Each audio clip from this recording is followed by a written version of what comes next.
அடுப்பில் ஒரு பேன் வச்சு 1 கிளாஸ் பால் ஊற்றி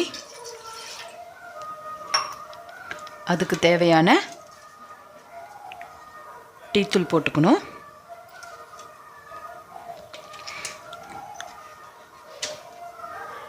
நசுக்கி வச்ச இஞ்சி,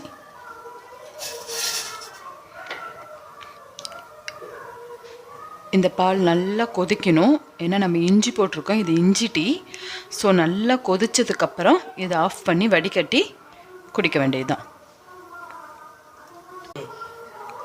ஒரு கிளாஸில் 2 ஸ்பூன் சுகர்,